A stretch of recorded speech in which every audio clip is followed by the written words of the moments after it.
Bills-Bengals matchup has huge implications on the #1 seed in the AFC. The easiest path to home field in a first-round bye for the Bills is to win out. The Bengals need to win out and get some help from Kansas City, while the Chiefs' easiest path to the crown would be winning next week and having the Bills lose one of their next two. Harry, I'm going to start with you here. Who's the more complete team, the Bills or the Bengals? I'm going to go to Cincinnati Bengals, and I have them as my best team in the AFC right now, starting with the quarterback, Joe Burrow, and we all know what he means to the team, but Jamar Chase, a difference maker on the outside. And I understand Stephon Diggs is phenomenal, but when you have a guy that has more of a big body type and you can just throw it up to him and you can bank on him making plays left and right no matter what the circumstances are, I think that speaks volume. Now, when you move to the defensive side of the ball, their front four, a lot of people don't talk about. I'll say their front seven. I think their front seven is a lot better than people give them credit for. And when you look at Trey Hendrickson on one end, Sam Hubbard on the other one, but B.J. Hill in the middle as well as D.J. Reader. D.J. Reader is one of the most underrated, I say, defensive tackles in the National Football League. But you look at their three linebackers in Gaither, Pratt, and Logan Wilson. They play a great brand of football. You move to the secondary, I think their tandem safety-wise, those two guys are phenomenal as well. I know the Bills have two guys that are I'll say top 5 in the National Football League.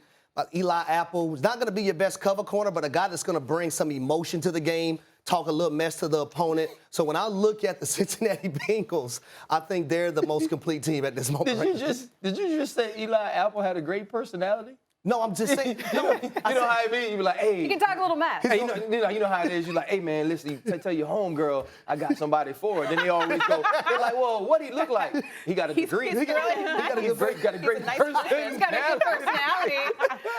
Yeah, maybe not always a compliment. Although I do think Harry Douglas just meant it as a compliment. It's whatever it takes when you're analyzing these two teams to swing that pendulum, right? Hey, Eli Apple, don't tweet me, because now some people are about it now. Don't tweet me.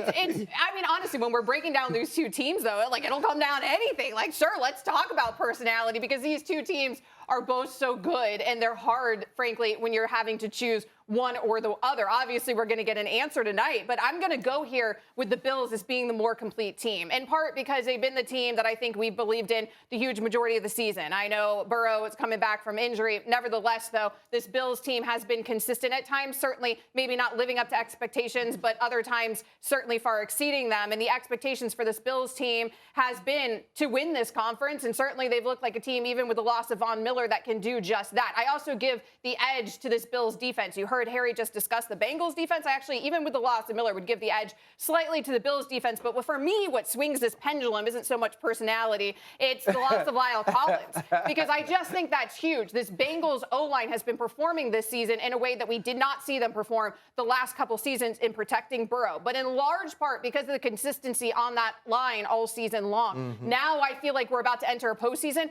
with problems on that line once again. The Bengals got really lucky that they were able to get it done and make it to a Super Bowl last season with their quarterback spending half his time on his back. I don't think that luck strikes twice. So if I'm choosing between these two teams, I'm going to go with the Bills for that reason.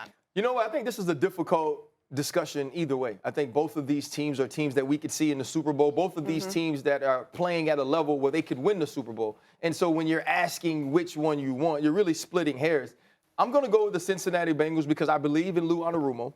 And the one thing that I've seen Lou Anarumo and this defense do is in the critical moments in playoffs, shut down to Patrick Mahomes. When Joe Burrow is in the playoffs and he's sacked 9 times against the Tennessee Titans, I've seen that team come up with 3 interceptions of Ryan Tannehill. We've watched the Cincinnati Bengals, as constructed, get to a Super Bowl that many didn't expect them to. And so now you think about the start, and you mentioned the appendectomy of Joe Burrow throughout training camp. And now he's missed a lot of time coming into the season. They start with 2 losses. He has, 4 or 5 interceptions early on in the season. And you're saying, okay, Joe Burrow's maybe come down to earth again. Now he's played himself back into MVP conversations. Obviously, Josh Allen has done the same with the Buffalo Bills. When you look at this team and you talk about the completeness that it includes Jamar Chase, I think it includes T. Higgins. Right? T. Higgins, a guy now with back-to-back 1,000-yard years. You lose Joe Mixon, and you find out ways that you can use Samaje Perine offensively, right? Joe Burrow is a huge reason to me that this offensive line has played better. Now, one was the chemistry and the continuity of those guys continuing to be healthy after you basically add 4 new offensive linemen, but it's also Joe Burrow understanding how to get the football out of his hand. right? Understanding where and how to anticipate when you're going to get an extra rusher. And I think Joe Burrow can do some of those same things he did in the last playoff run. This team, to me, is a team not necessarily of destiny. It's now become a team of consistency.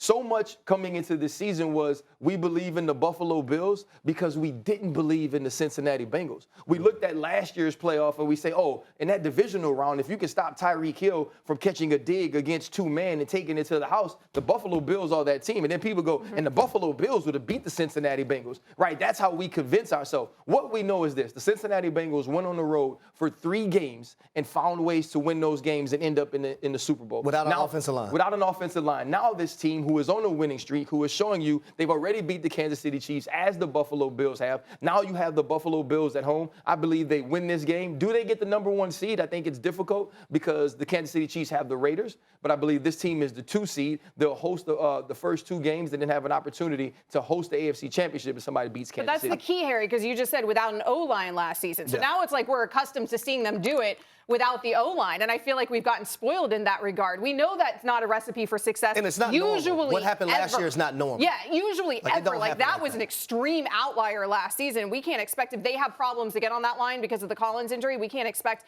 things are going to go the same way. Thanks for watching ESPN on YouTube. For live streaming, sports, and premium content, subscribe to ESPN+.